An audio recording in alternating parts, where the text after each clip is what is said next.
So now we are going to see what is a government or why we need a government. These are the questions we are going to answer in this. And today, I mean, you all heard about the elections from your parents, from elders at home and all. So what is that we are doing actually? What is that we are doing? Why elections are required? And in India, we follow the democratic type of government. And we elect the trusted representatives and they make law for us.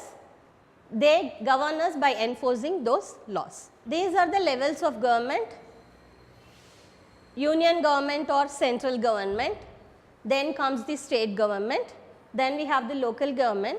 Again, local government we have in towns and cities, municipalities, and in villages it is panchayat. We have the union government there. Do you think the union government can control some situation, what is happening in this area? Is it possible for them to control it sitting in Delhi? No. It's not possible. So what is that they have done is, the union government have some responsibilities in some particular zone where they have the direct control. So they have the national security, foreign relations, communications, currency, the infrastructure. Infrastructure here means right from our airports, railways, everything. Yeah. And then again the union government cannot make a law for the local government, because as per the rule, I mean situations here or the requirements, they make their own laws. See, everywhere democracy comes in actually. State government, for each state we have a government, and they have, and now we have 29 states including the Telangana, and we have union territories. I think union territories, it's been controlled by our central government or union government, and their responsibilities include public safety, water supply, sewer system, health, education, transportation. Local government is what we are going to concentrate more actually.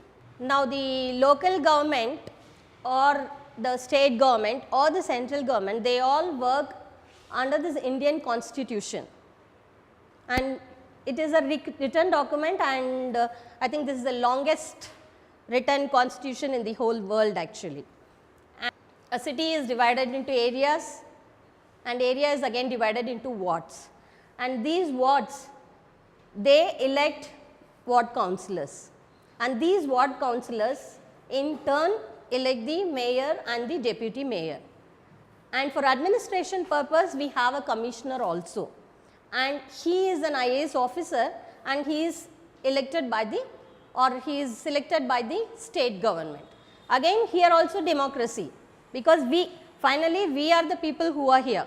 We are selecting or we are electing them, and then they are electing the mayor and the deputy mayor. And is it the same with all the cities? Yeah, fine. So what is the additional role that the sheriff of Mumbai plays as compared to the mayor? Is the sheriff equivalent to the mayor? No, sheriff is next to mayor. That is deputy mayor. Yes, it can be deputy mayor, but it has got no say in always sits on the meetings. As far as Bangalore is concerned, the local government is called as BBMP, and it implies efficient and effective implementation of the government rules and proper utilization of resources available. And the BBMP in turn has the different agencies for different purposes. That is BDA, Bangalore Development Authority, BWSSB, that is water supply and sewage, and then we have the BMTC, transportation, local Bangalore transportation, then we have BESCOM, that is for the electricity. Now we have different resident welfare associations and all working. Now we have lots of apartments and all which have come in. So what is happening is, if any issues to be addressed, the people living in the flats, they complain it to the welfare association, and they take up the issues with the whichever agency concerned people, and they try to resolve it. Actually they are having direct coordination with the government. But what is happening is, it is not going beyond the limit. It is not sustainable, whatever is happening. So to create an opportunity for such organization and for all eligible voters to participate in the process of local governance related decision making, the union government has now recommended that the state government enact the community participation law, wherein each voter, we directly get involved with this. We were all telling, no, we have lots of complaints against the government is not resolving this issue, this is not rectified.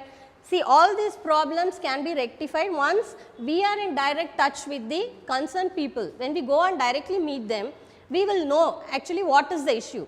Sitting here, we can have so many complaints, he is not looking at it only. But why he is not looking at it? Have we ever tried to find out why he is not doing it? When we go and talk with him, he will tell you what are all the other, it's not one single person cannot, solve this problem.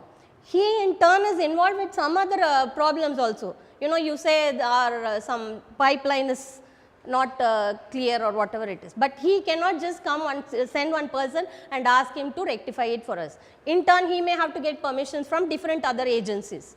So, this CPL, it is aimed at strengthening the municipal governments. How? By institutionalizing citizen participation. They want all the citizens to participate, so what happens is the accountability increases. They know someone is questioning us and they will be very alert. And then introducing the concept of area sabhas in urban areas. That is, this area sabhas consist of the polling booths, all the voters in that polling booth considered as one area sabha, like that. Now, involving citizens in municipal functions like setting priorities, budgeting provisions, exerting pressure for compliance of existing regulations, etc.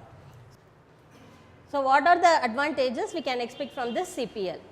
Due to this political engagement, citizens are becoming closer to the local government.